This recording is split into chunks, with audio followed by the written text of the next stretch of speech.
Muito bem, faltam 19 minutos para o meio-dia. Já está aqui conosco o professor Claudemir Teixeira, que é professor de Libras. Professor, bom dia, bem-vindo à Rádio Barreiras. Bom dia, muito obrigado. Professor, fala um pouquinho a respeito desse trabalho que é feito por vocês, a questão da língua brasileira de sinais de Libras. Então, a língua brasileira de sinais, ela é uma língua como qualquer outra língua, ainda pouco compreendida pela sociedade, mas é justamente ela que hoje serve como ponte para que você possa fazer uma comunicação mais clara com o surdo, né? Entre o ouvinte e o surdo. Como é que surgiu essa questão da necessidade de se criar a língua brasileira de Libras? Bom, a Libras, como o nome mesmo, Libras, ela vem a partir do ano de 2002, a partir de uma lei, da Lei Nacional 10.436. Só que no Brasil já existe desde 1857. Agora, 1857? Isso. Agora, enquanto escola, enquanto ensino dessa língua, a partir de 1860. Inclusive foi trazido para o Brasil por meio de Dom Pedro II. Tem diferença, por exemplo, a questão dos sinais para aquilo que, por exemplo, nós estamos falando aqui agora? Tem interpretações diferentes? Sim, claro, tem sim. Tem, né? Tem como qualquer outra língua oral. Quando nós vamos fazer uma interpretação, você precisa observar uma série de coisas, entre elas a sua estrutura sintática. Então, desde que você observe isso tudo, desde que você leve em consideração todo o aparato linguístico dessa língua, é possível se fazer qualquer interpretação dela.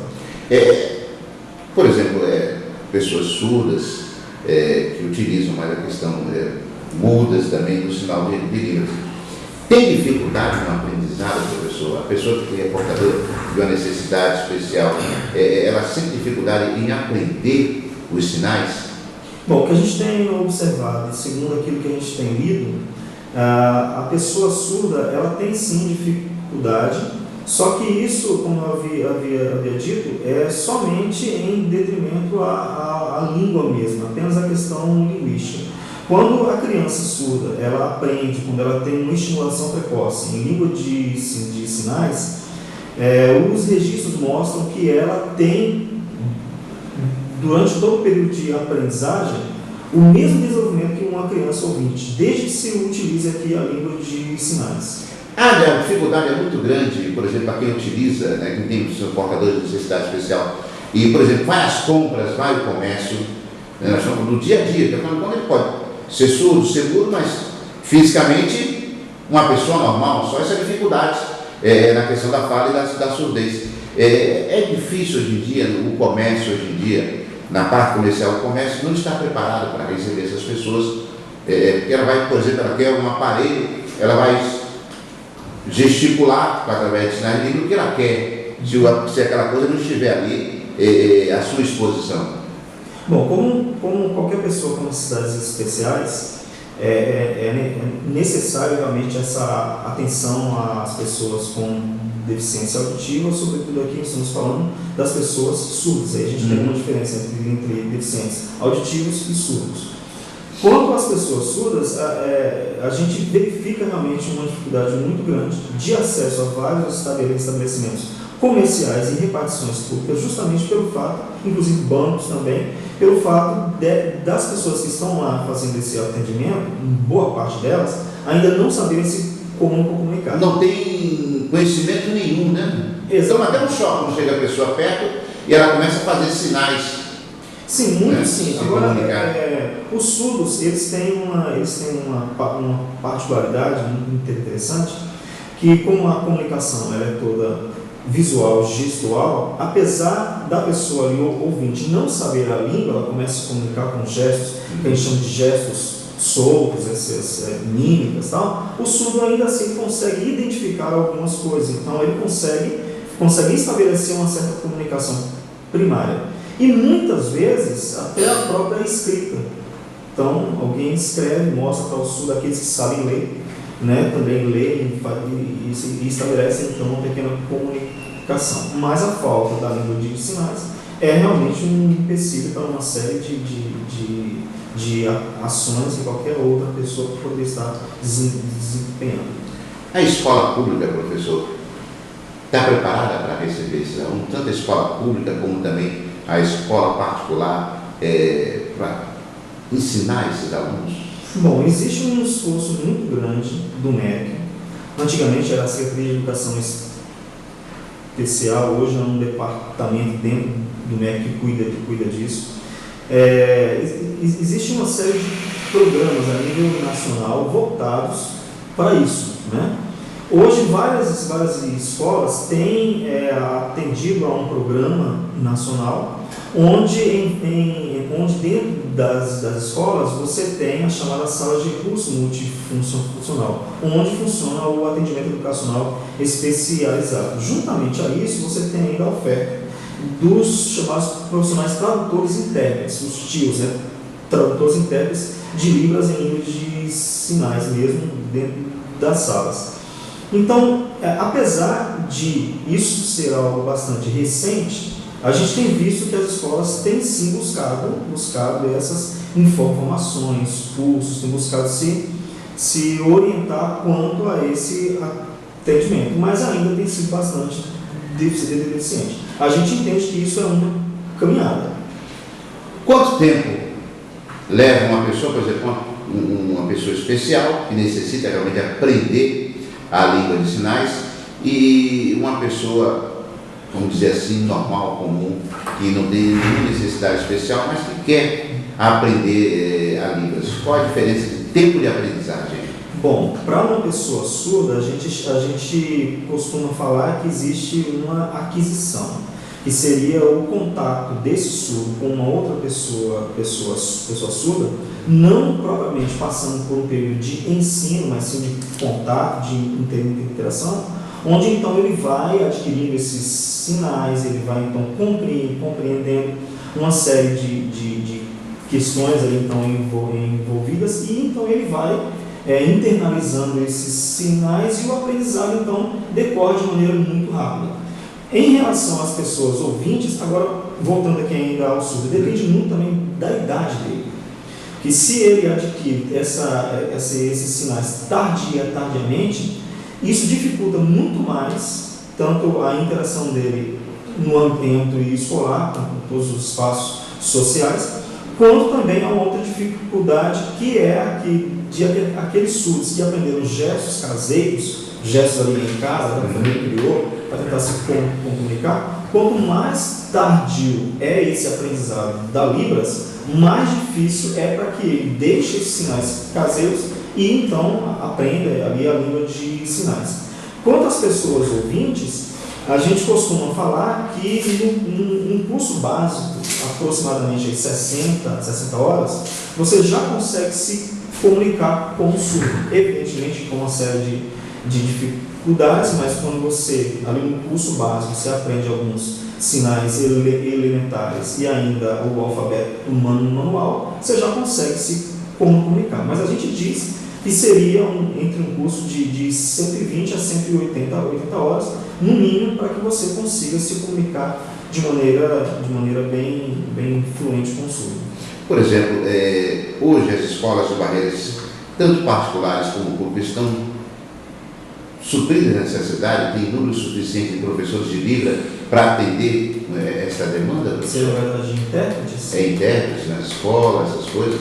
Bom, intérpretes, a gente sabe que quase todas as escolas municipais que têm alunos surdos, salvo engano aqui, todas as escolas, elas têm sim. Tem um professor? Sim.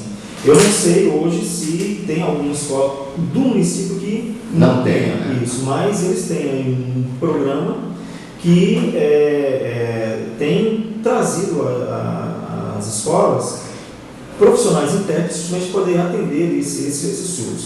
Quanto a escolas do Estado, me parece que apenas duas aqui, que são justamente duas escolas onde tem alguns surdos matriculados, tem também intérpretes. e o Instituto Federal, o IFBA, né? Então a gente tem, a princípio, em quase todas as escolas que a gente sabe que tem algum SUS aqui em Barreiras, também tem intérpretes. E aqueles que não têm, até onde a gente ficou sabendo, estão ainda buscando esses profissionais. Então a gente vê um esforço.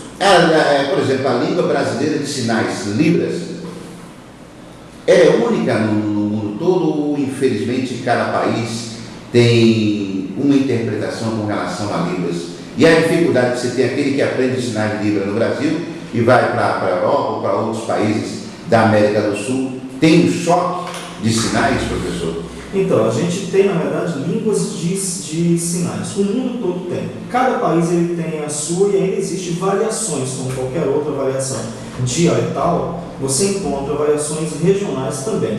Então, a gente tem aqui no Brasil variações de sinais de várias regiões, estados, e ainda dentro de cada estado você também encontra. Se eu for falar, por exemplo, aqui um sinal, você tem aqui um sinal de pai aqui em Barreiras e em Feira de Santana você tem outro. Então, agora isso tem também essas variações que são comuns a qualquer outra língua oral. Certo. Mas, como eu disse, cada país tem a sua. Aqui no Brasil, então, nós temos a língua brasileira de sinais. Então, você tem a língua de sinais americana, argentina. Mas tem muita diferença entre elas, professor? Algumas sim.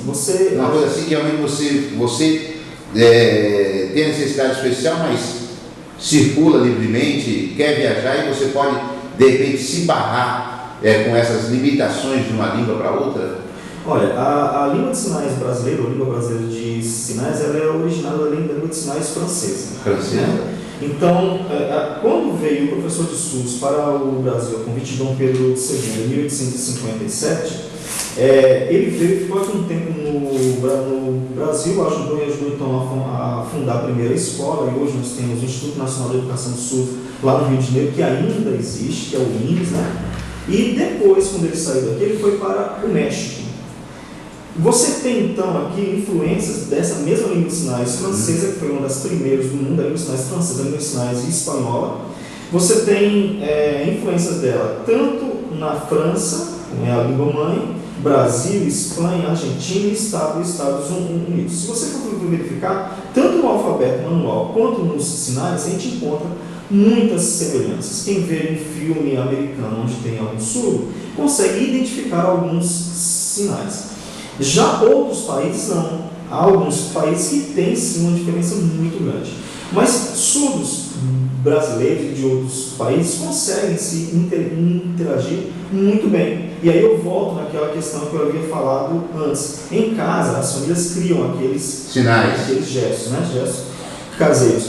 Quando então ele tem contato com a própria Libras, ele consegue então identificar também alguns sinais, porque muitos deles são chamados sinais icônicos. Quer dizer, são sinais que eles representam, pela sua configuração, eles representam a coisa que eu estou falando. Então, se eu falo casa, ela é a junção das duas mãos espalmadas, uma tocando a outra pelos dedos, né, com o formato de uma casa.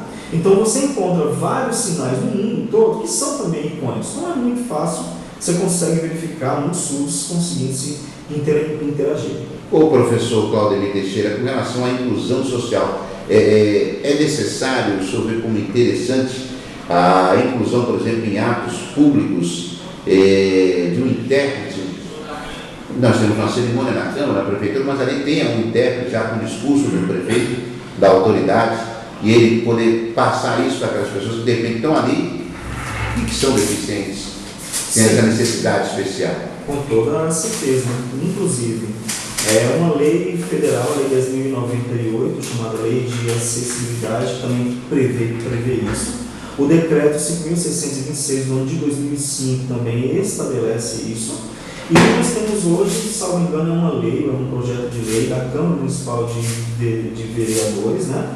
A vereadora Marileide, ela já fez também isso. Então, hoje nós temos uma lei municipal que mostra, então, a importância de um intérprete de Libras nesse tipo de evento. Mas em qualquer outro tipo de evento é necessário, porque é um direito do surdo. É um direito de qualquer cidadão ter acesso às informações. Uma coisa interessante, por exemplo, a maior rede de televisão do país, né, a Globo, ela não tem nos seus telejornais, principalmente telejornais, Exato. pessoas, aquele quadradinho de sinal de Libras. As grandes emissoras não fazem isso, quer dizer, as próprias grandes emissoras produzem comerciais, mídias, mas não inserem na sua programação esse profissional, principalmente na hora dos telejornais, para informar essas pessoas. Bom, isso aqui a gente consegue verificar uma coisa. Eles têm duas opções. Ou eles colocam closed caption, colocam tecla pela tecla SAP, né? Na memória, e aí então você tem a opção daquela chamada legenda, né? Que é o mesmo closed caption. E tem a opção de colocar um intérprete. O intérprete, para ficar ligado à disposição, gera um custo. Então, se ele pode fazer essa opção, é evidente que ele vai então optar por essa. Mas qual é melhor? Evidentemente que é o intérprete. O intérprete. Muitos surdos no Brasil não sabem a língua normal, nossa portuguesa. Eles conhecem a língua, conhecem várias palavras, mas tem uma dificuldade muito grande em conseguir organizar essa frase, o que foi dito por alguém, está aí escrito, e então entender isso de acordo com a sua base linguística, que é a língua de sinais. A gente vê vários canais de televisão tendo essa opção da legenda. Já é um avanço, mas o ideal é que tenha realmente intérprete. Inclusive, isso é uma luta dos surdos. Dia 26 de setembro agora, é o Dia Nacional do Surdo, e no Brasil todos os surdos fazem um movimento durante todo esse mês de setembro chamado Setembro Azul. O Setembro Azul é Setembro Azul. Exatamente, ele é um movimento de luta dos surdos buscando uma série de coisas que nada mais são do que respeito diante de toda a sociedade dos seus direitos, né, que passam desde uma educação bilíngue, uma escola bilíngue, até mesmo isso, que as TVs, os canais de televisão, independente da programação, seja uma campanha eleitoral, a uma propaganda, que tenha também a presença de intérpretes. Faltam 2 minutos, já vamos terminar nossa última pergunta para o senhor, professor Claudemir Teixeira. A convivência social, nós dois particularmente somos normais, falamos, entendemos. Como tratar essa pessoa que tem essa dificuldade e que utiliza o sinal de Libras? Respeitar acima de tudo, né? Tentar compreender aquilo que ela está passando, né? Então, as pessoas ouvintes, assim como as pessoas surdas, necessitam estar em qualquer outro Você tem que ter sua vida, né, pessoal? Interagir, né? Quando alguém se propõe a aprender a Libras, a gente sempre fala, você precisa ter contato com o surdo, afinal de contas é com ele que você vai se comunicar com essa língua. Então, há pessoas que aprendem Libras inicialmente somente nesse contato com o surdo e depois vão fazer um curso para aprender técnicas e uma série de coisas. Mas é fundamental que, independente de você estar fazendo um curso ou não, que você procure se interagir com o surdo. Procure ter contato com o surdo, verificar como é que você faz para estabelecer uma comunicação com ele, seja com aqueles sinais que você já sabe, ou tentando que aprendeu, né? Isso, tentando colocar em prática o alfabeto, tentando tirar dúvidas com ele. Uma coisa é importante você falar, todo surdo ele gosta de ensinar a língua dele, que ele quer ver as pessoas também se comunicando com ele. Obrigado, professor, sua participação conosco. Um abraço a todos, eu volto às 4 da tarde no Brasil Sertanejo, no Patrulha RB amanhã, às 7h30 da manhã, com toda a equipe de jornalismo. A você, obrigado pelo carinho, pela audiência. Tchau. A Rádio Barreiras.